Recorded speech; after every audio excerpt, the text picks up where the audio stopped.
Hello everyone, my name is Telsi. I am the owner and operator of Well Body Unlimited. I am a biomechanics specialist as well as a Pilates instructor. Today's class is called Pilates for when you're tired.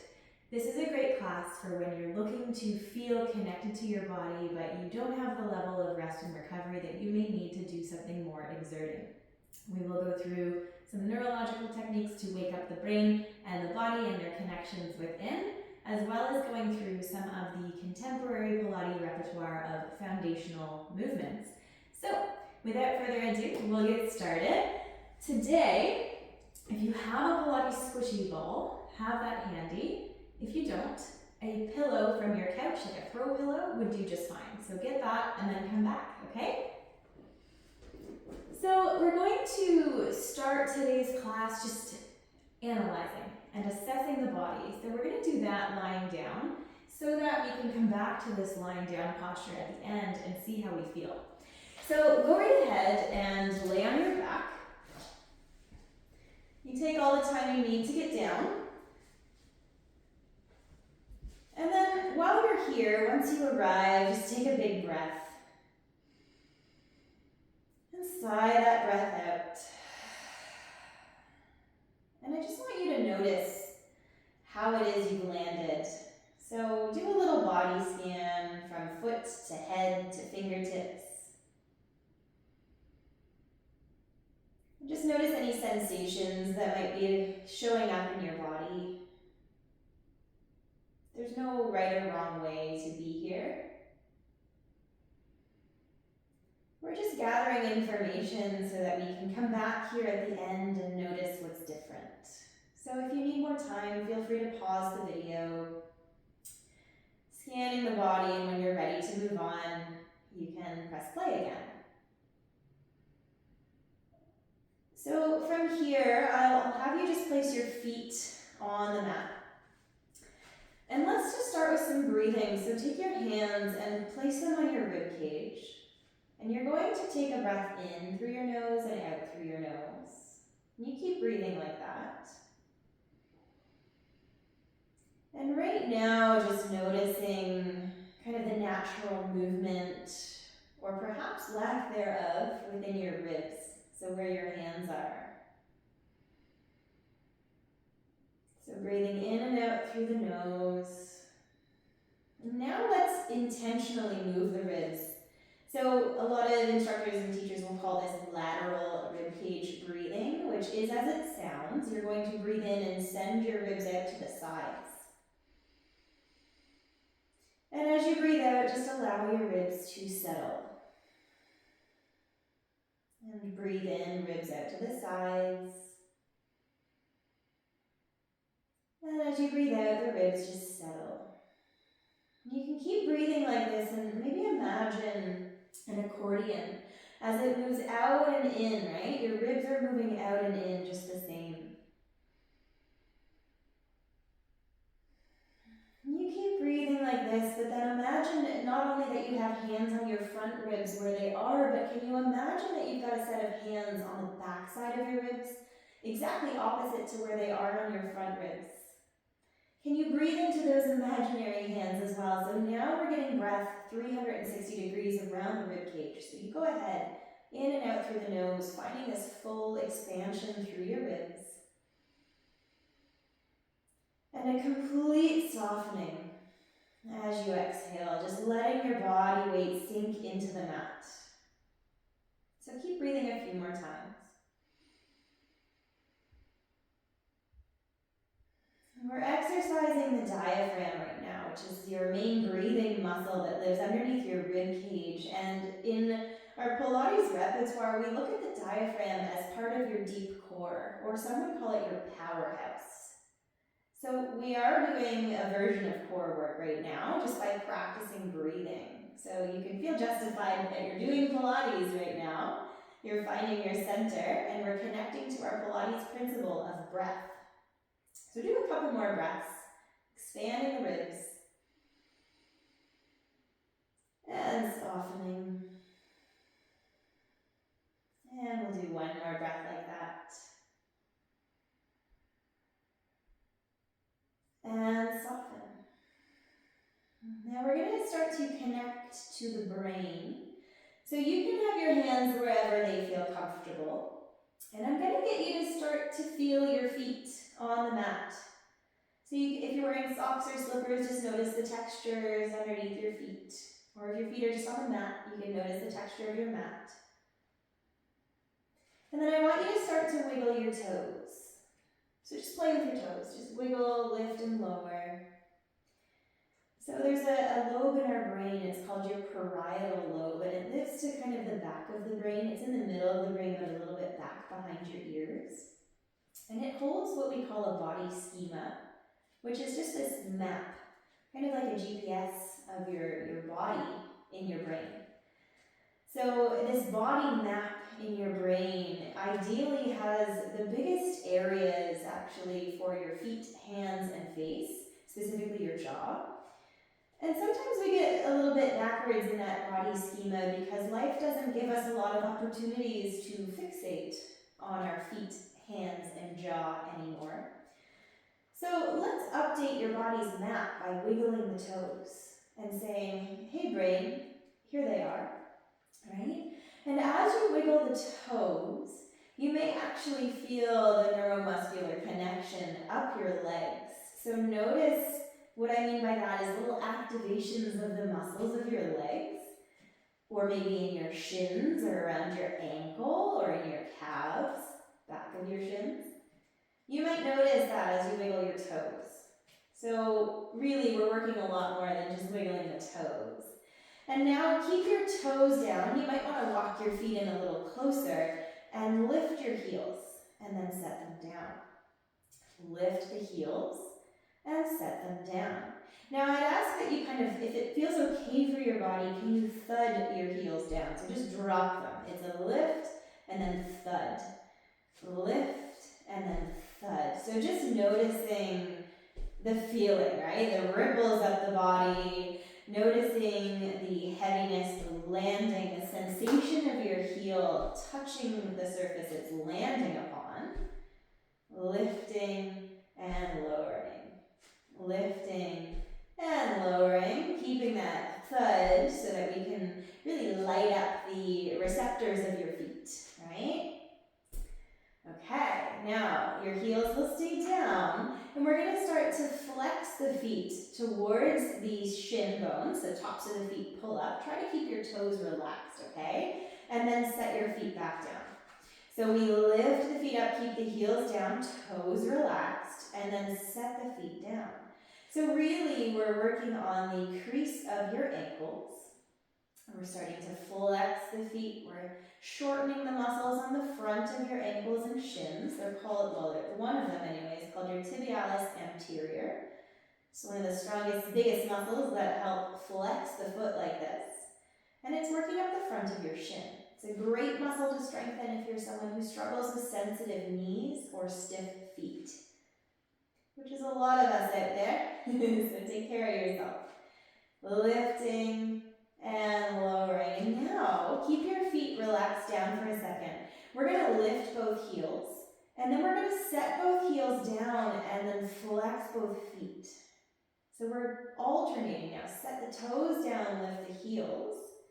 Set the heels down and lift the front of the feet.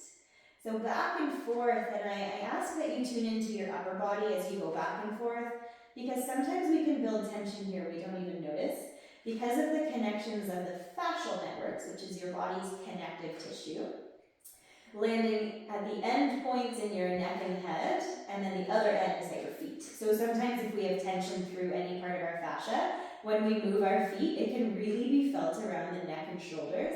So just soften your neck and shoulders to your best ability here. So we're lifting the heels, and then we're lowering, and we're lifting the toes, and you may start to feel a little bit of liveliness and heat in your ankles. Not a bad thing. The ankles need mobility, so here we are, satisfying that need of mobility for the ankles. Let's do one more each way, flexing and lifting the heels, and then just relax your feet down. Okay, so just pause for a second and notice your feet, right? Relax your legs and just notice that you can perhaps feel a little bit more of your feet, right? We've really woken them up. So another part of your body schema in that parietal lobe of your brain that we need to keep active is your hands. So let's just start to play with the fingers. There's no right or wrong, just start to wiggle the fingers around. Maybe you circle at the wrists a bit. You can clench fists open and closed. Just start to move, right? Explore the movement of your hands. Maybe you even want to look at them, right? Watch your hands move. Opening and closing, kind of twinkling the fingers, right? So waking them up. There is a lot of studies that look at grip strength and how it correlates with a life well lived, because if you have access to using your hands as long as possible, then you can be independent for as long as possible, which can keep you feeling in charge of your life, can keep you feeling like you're aging well.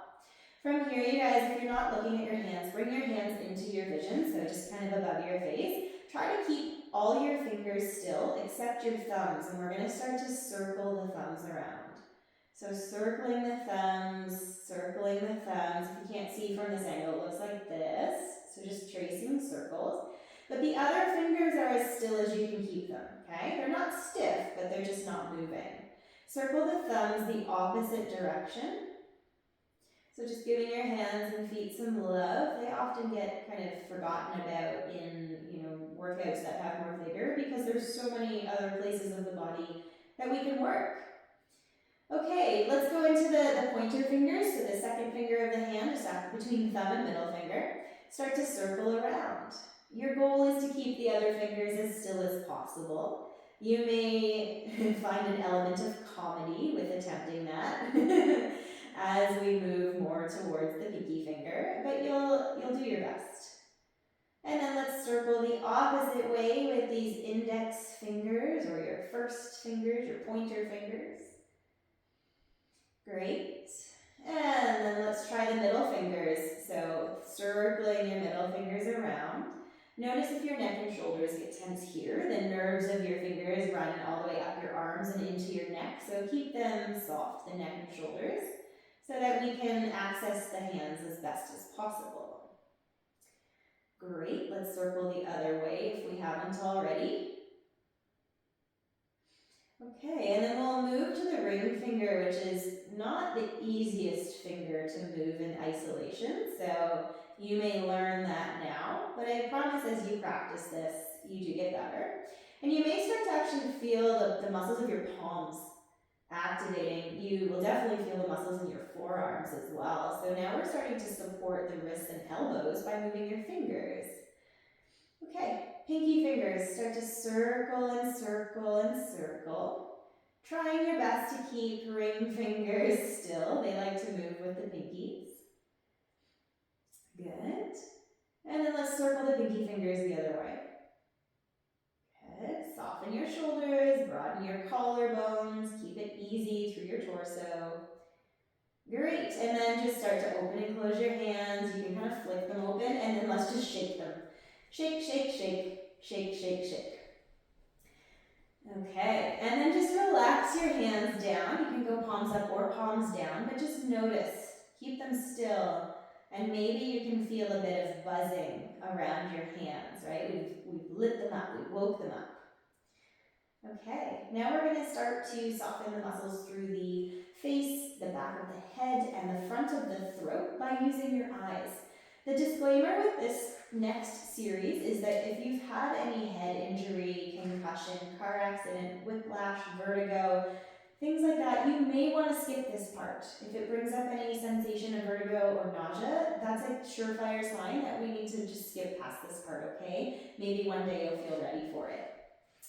So let's give it a try. We're going to keep the head fully supported, or you can raise it up on a pillow if you feel the need. And you're going to shift your eyes, but not your head, to look over to the right. There shouldn't be any strain in your eyes. And then shift your eyes and not your head over to the left. Look to the right. And look to the left. Look to the right. And to the left. The eyes are, you guys keep going, I'll tell you about the eyes. They are heavily embedded into your brain. The optic nerve, which actually is the nerve that moves your eyes, it's one of your cranial nerves. There's 10 of those. That nerve runs directly through the center of your brain. So as we move the eyes back and forth, we end up lighting up a lot of different brain areas, which can help you feel a greater sense of calm and connection to yourself.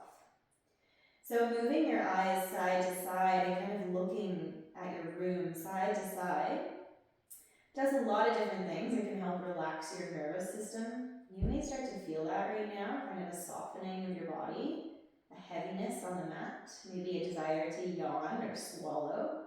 Those are all positive signs that we're relaxing. There's my sigh.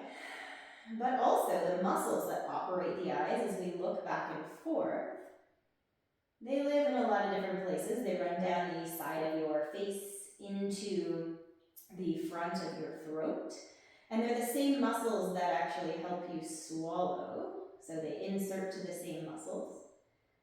And also, there's some helpful eye muscles that live actually in the back of your head. So it's a great idea to make sure your eyes can move, especially if you're someone who works at a computer. So even out just one more right and one more left. And then just start to relax your eyes through center and just take a big breath. You might notice, as I just did, your lung capacity has increased. It's a beautiful sign your body is relaxing. Now, think about the tip of your nose. And what I want you to do is start to trace an infinity sign, just a little bit, side to side, with the bridge of your nose. Your goal here is to not move your actual neck. It's just to move the head around the neck. So it's very likely that these are to be quite small. This movement for some can stir up vertigo, so if that's something you struggle with, again, skip past this. It's not actually worth it to tough it out through vertigo because that's not how vertigo is helped. Vertigo, you just need to settle, right? And so eye movements can help and pelvic movements can help as well. So keep drawing your infinity signs if you're able.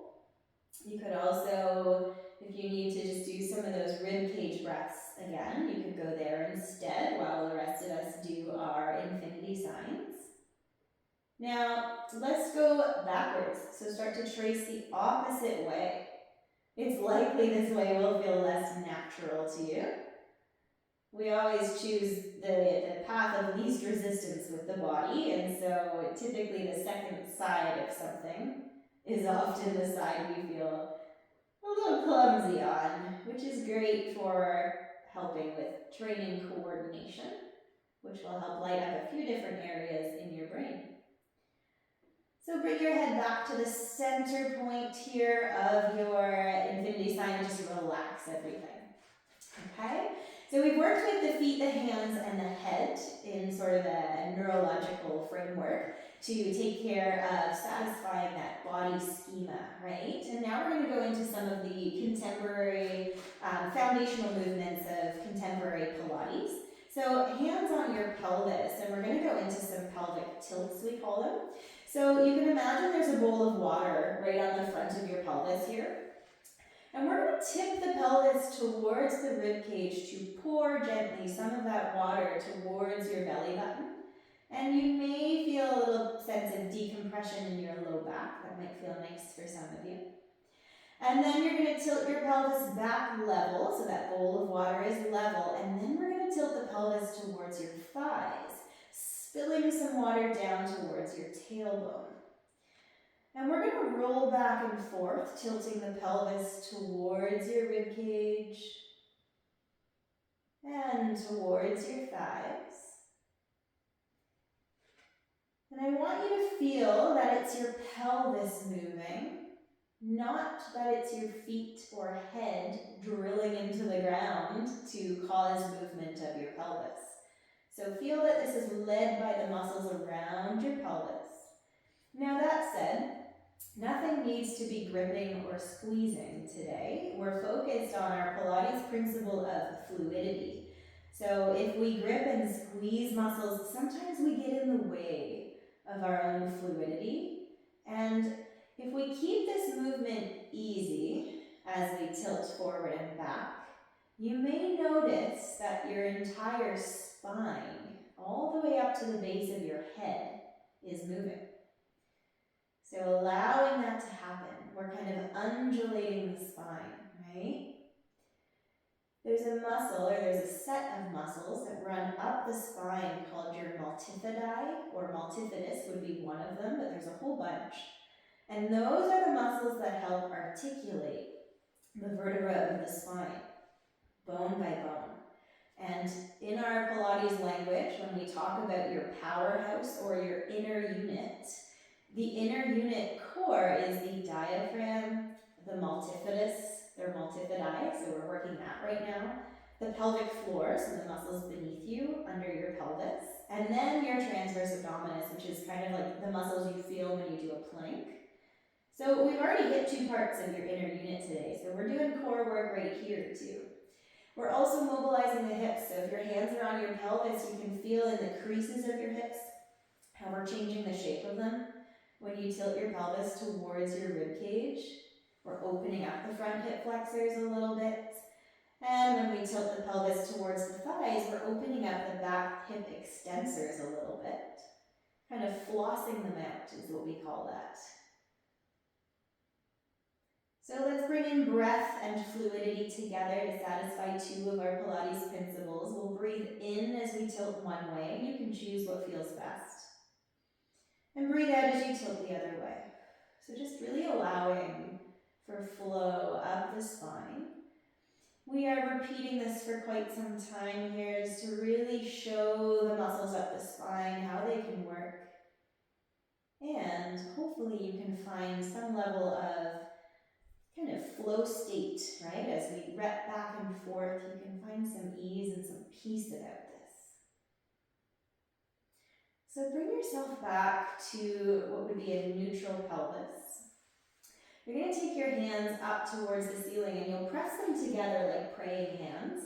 You're going to soften your shoulders into their sockets, and then everything in the lower body relaxes. So notice if you're squeezing the inner thighs or the backs of your thighs, they often get a little tight as we hold the legs here. Can you soften? And then what we're going to do is we're going to keep the lower body still, anchor your left hip a little stronger, and tip your upper body until you're on your right shoulder blade, right? So the head follows. You're giving all your body weight to your right side shoulder blade as your left hip is anchored. This is called thoracic spine rotation. You're going to twist back to center, or I suppose untwist. Anchor the right side hip and roll your upper body to the left shoulder blade. Saturate the shoulder blade with your body weight. And then we're going to start to go back and forth. So as we go over to the right, feel a heaviness to your left hip. And then as we go over to the left, feel a heaviness to your right hip. Take your time, right? We want to be really tension-free with these. So let's breathe in as we go to one side and breathe out across to the other. Remembering you're giving all your body weight to that shoulder blade. And for now, the head can follow. So the head just goes back and forth. You're kind of watching where your thumbs go, right? So your gaze will follow your thumbs. And now, let's come back to center for a second. We're going to keep the head still, looking at the ceiling. Maybe your ceiling has something you could look at. And we're going to just do the rib cage. So you're still looking straight up. You'll have less range of motion here. So just find your shoulder blade and then go to the other side. You keep your pelvis relaxed onto the mat here. And your head stays still. So now we're twisting the ribs, the pelvis, and the head all in different directions. Like a little, kind of an unraveling and then I suppose a raveling of your body. This will help release any tension across the back, the ribs, and the abdomen. And now, we're going to let the head come along for the journey again, but instead of looking at your thumbs, I want you to find a point on the ceiling that you keep your eyes fixated on. So we're going to go over to the right shoulder blade. The head goes right, but my eyes are still looking at the center of the ceiling. And then come back to center. Keep your eyes on the prize here. And we go over to the left. The head moves too, but the eyes stay looking at that fixated point. We'll go back and forth a couple more times. So over to the right, head comes, but the eyes stay looking at one point on the ceiling. And then back to center. Head goes over to the left with the upper body, and the eyes look at the ceiling still. Let's do one more each side. Eyes look at the ceiling, but the upper body moves, head included. Pelvis is relaxed down on your mat. We'll do one more here to the left. Back to center. And now gaze back at your thumbs and let's rock side to side and just notice if it feels any easier. You may notice that you have more range of motion. And you might notice that your neck is a bit more relaxed. You can tune into that. Okay? Okay.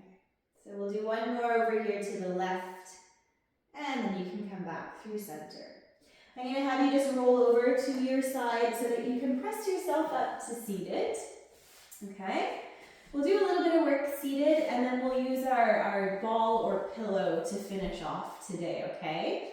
So the seated work is, we're going to go back to that neurological work, so waking up the nervous system in a loving way, so a gentle wake up. So let's just start with the right leg out in front. You can also sit in a chair if this position doesn't work for you. Hands on your feet, and you're just going to start to stroke and touch and kind of lovingly acknowledge your feet or your foot, ankle, shin, knee. So stroking up here. This does a lot of good to help just when we have physical touch, we release oxytocin, which is the hormone that makes us feel connected. So great for hormone health. This also helps move lymphatic fluid up to the heart so that it can be cleansed, which is a great idea for your immune system. And we wake up your nervous system because you're touching, right? So you can feel the sensations of touch. Start to touch around the front back sides of your knee if you want to do circles. It's really just about loving though. You're not massaging, you're just touching, okay? And then stroke up the thigh to make your other leg to get out of the way, but front, back, side, inner thigh, just giving some love. And if you want to do some long sweeps all the way up, it's not a bad idea. From foot all the way up. All the way up. And all the way up. And then I want you just to take a moment. You can put both legs out in front and just notice if you feel anything different between your right and left. My right leg feels a little bit lighter, a little bit more, I'll say rejuvenated compared to my left. And that's really what we're looking for, is just a bit of a greater sense of peace about the leg. So let's go into your left leg, just starting to stroke, maybe just starting low, right at the foot, starting to stroke and stay low. Now, if you do this in a calming way, it will calm your nervous system. And if you do this in a really vigorous way, it will hype it up. So choose your path here, but if this is Pilates for when you're tired, I recommend doing this a little bit slower. You can think when you pet a cat, for example, right? When you pet a cat, it receives the slow pets pretty nicely. You can start to come around your knee. But if you pet a cat very vigorously, it's quite likely they'll bite you. And that's them getting kind of riled up, right? It's the same idea with our nervous systems. So the more gentle and loving you can be, the better. And then you can start to stroke up your thigh, kind of maybe outer, inner, top and bottom. You could even go onto the buttock there, get some Some just nice gentle touch to help wake things up. And you can then start to do your long sweeps. Up the leg, up the leg, up the leg, back to your foot, just connecting and feeling, right? Good. Okay. Then find your way back to a comfortable seat here. All right, we're just going to do a little bit of mobilization and work for your arms. So let's take the arms like we're gathering something up, and then just open the arms. So it's like we're splashing water on our face, like those old Neutrogena commercials. If you're not my age, you may not know about that, but I'm sure most of you do. So we're just starting to kind of rotate. You can let this be natural through the shoulders and the elbows, like you're gathering something up towards the face. You can, again, think like splashing water on the face. Nice and gentle. We get the elbows mobilized, get the shoulders moving a little bit. And then let's start to make this bigger. So we'll take whatever we're splashing up to the ceiling and down by our side. So up and down by our side. So now you can think gathering with palms facing up, and then at some point they're going to flip. And they'll naturally do that. You don't need to overthink that. So just allowing them to flip and flip. Good. And flip. So we've moved the spine in 4 different directions actually. We've rotated to the right, we've rotated to the left, and with your pelvic tilts, we've rounded and arched. There are 2 other motions the spine can do, which is called lateral flexion or side bending. So we're going to do that. So you're going to take your right hand out to your side, your left arm will come up and over, think ear melting to shoulder, and think left hip glued to the ground. Okay, so we're side bending the left side. Now come up slowly, try not to jump, and we'll then switch. So the left fingers can come to the ground, ear melts to shoulder, right side of your bum anchors down. And then we come back up. So it's important as we alternate that you keep both sides of your sit bones on the floor. So consider that as you move. And we're not looking for a big stretch so much as we are looking to repeat a range of motion, because that's going to give us a strong sense of mobility in our spine. If you're someone who struggles with tension through your neck and shoulders, making sure your obliques or your side of your waist here, they're tuned up would be a great idea. And they help us with twisting and bending and balance. So you've satisfied a lot of that already today. Great. Let's just do one more to the other side. And then we'll finish off today with a couple other movements to support the knees, the pelvis, the low back, and then some upper body mobilization. So this is where you'll grab your pillow or your squish ball. These are usually quite affordable either at sporting goods shops, if you're in Canada, Winners, if you're in the States, maybe Target, and I don't know where else if you're around the world. But otherwise, a throw pillow or a folded up bed pillow would be totally perfect for this, okay? So we're going to come back onto our backs. You can lay yourself down and you put your ball or pillow between your knees, okay? So this is meant to keep the knees in alignment. It's not meant per se to squeeze, right? We want to keep the knees just parallel, and that's perfect. So we don't need to squeeze the ball any. Your pelvis, so remember that bowl of water. We want to keep it level. So let's tilt the pelvis first towards the ribs, and then we'll tilt the pelvis towards your thighs. And then I want you to just park yourself right in the middle of those 2. You'll feel a little bit of a natural curve off the ground with your low back. That's great. But we don't want too much, so how we're going to offset that is take your ribs. Imagine they're interlacing fingers together on the front of your torso. And then the back ribs, imagine that accordion opening back and wide. Can you hold that? You may feel your core gently tensing up. So now we're coming into our Pilates principle of centering, so finding the center, right? So a gentle hug of your ball or pillow is great. You want to keep that pelvic bowl neutral and the ribs knit together on the front ribs and full on the back ribs, okay? From here, you can either have your hands on your abdomen to track that or just on the floor. You're going to swing your right leg or foot forward. The ball and the knees all stay in alignment, and then set it back down. And then alternate, okay? So try not to move your pelvis and ribs. And we're just going to do a little bit of knee extension. With the ball or the pillow, this is telling your knees where they're meant to live. Kind of parallel, side by side. The knees shouldn't be too twisty. They can twist a little bit, but too much and we're in trouble. But just swinging the leg back and forth here, you may start to feel the tops of your thighs. If you feel a lot of tension through the front of your neck here, it's very important that you raise your head up on a pillow, or you can interlace your hands behind your head. But I recommend a pillow because I don't want your ribs to flare, right? So pull your ribs down and together, and just start to move the knees as we keep the pelvis still. So we've mobilized the ankles, which is a big check mark. They like that. We've now stabilized the knees. Check. They like that. We did your pelvic tilts, which mobilized the hips, which is great. Now we're stabilizing or holding still the pelvis and the low back, which is very important. We want the low back and the pelvis to be able to stabilize. We've then also mobilized through your rib cage, which is another big check. So we've done a lot already through your body. We did a little bit of shoulder mobilization, check. And if we keep our shoulder blades down here on the mat, broad collarbones, we can also check off our body's need for shoulder girdle stability. So why don't we do that, just to make sure we take care of everything.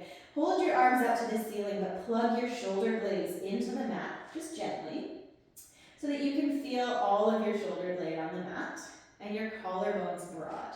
And that's it. You're just showing your body that they can hold still. It's important to remember your back ribs are filled out. And we'll do one more with each foot. So right and left, just even out. Great. Okay. We've also stabilized what's called the cervical spine or your neck, which is another thing we want to do to give the body what it needs. When we were doing those figure eights with the head, the neck was held still, and then the head was being mobilized. So we're doing a lot of good for your body today with really simple stuff. Okay, we're going to roll onto one side. Take your pillow or your ball with you. Okay? Whatever leg is on the bottom, so for me it's my right leg, I'm going to reach that out long, and I'm going to put my ball or the pillow underneath of my top knee. Now, disclaimer, this is actually easier with a pillow. It's better done with a pillow, but I didn't bring one in. So if you have a pillow, this is good for you. So you can have your foot resting on the ground. This is meant to be relaxed. And then both arms are going to be out in this praying arm position. So out front here. So make sure I have enough room. The head can either hover or lay down if it's okay on your neck. Whatever arm is the top arm is going to be your moving arm. You're going to push your top knee into the pillow or ball and take the top arm up and open as you look behind, like you're opening a book, right? And then bring it back. Your head can come back as well. So you push into the ball, and you're going to push into your bottom arm as you open the top arm up and back, right? The gaze goes back as well, and then we come back. Forward, just one more time here. So we'll open up like a book. And then bring it back. Now take your bottom arm behind your head and your top hand and interlace it. We'll just fine tune this a little deeper. So let's roll forward, elbows kind of close off the head, and then push into your bottom elbow and the knee on the ball or pillow. And we'll open the chest and the arms. You might feel a stretch underneath your armpit of that top side arm. And then roll back forward. Inhale. And then exhale, open. Push into the ball or the pillow so that you've got force driving you forward as your upper body goes back. And then bring it back. Inhale. And exhale, open it up. Okay. Now we're just going to go the opposite direction, so feel free to just roll over. I'm going to stay facing you, so I'm going to do a little spin around. So you've got your bottom leg out long, and the top knee is up on your, again, ball or pillow, with the foot just resting on the ground. Both arms are going to start out front in this praying hands position, and then your head can either hang or hover. You push your knee into the ball, you push your bottom arm into the floor, and then we open like a book opening, reaching that knee forward and that upper body backwards, big twist. And then bring it back. Inhale. Exhale, open it up. Inhale, bring it back. We'll just do one more here. Exhale, open it up. Inhale, bring it back. Great. Take your base hand behind your head for support. Top hand interlaces like you're doing an ab curl. Okay? Then take this top elbow and roll it forward and breathe in. Push through the bottom elbow and the top knee and open it up, breathe out. Maybe you'll feel a stretch around your top arm, armpit, or maybe down the side body. Let's breathe in, roll forward. And breathe out, roll backwards. Just let it feel nice, right? Just let gravity help open your body up. One more time.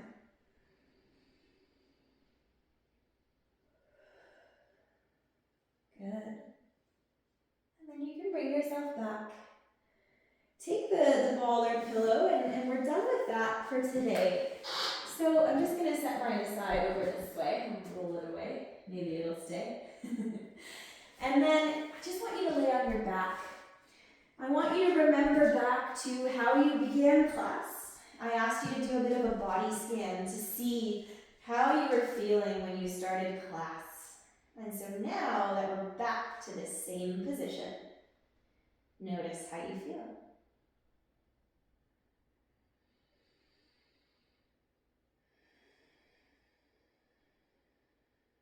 So you're very welcome to stay lying on your back for as long as you feel necessary. You can let your body lead the show if you have time, and just take your time there, laying in your, what yoga calls the corpse pose. Great way to allow rest in your body. It's my hope that you feel a little more rested than when you started class. I so appreciate you supporting my channel. I thank you for joining me today. Come back to this video anytime you need a little bit of a pick-me-up or a calm down into your body. If you're not already subscribed to this channel, it would be so helpful to me and my business if you are able to subscribe. And thank you so much. We'll catch you next time, okay?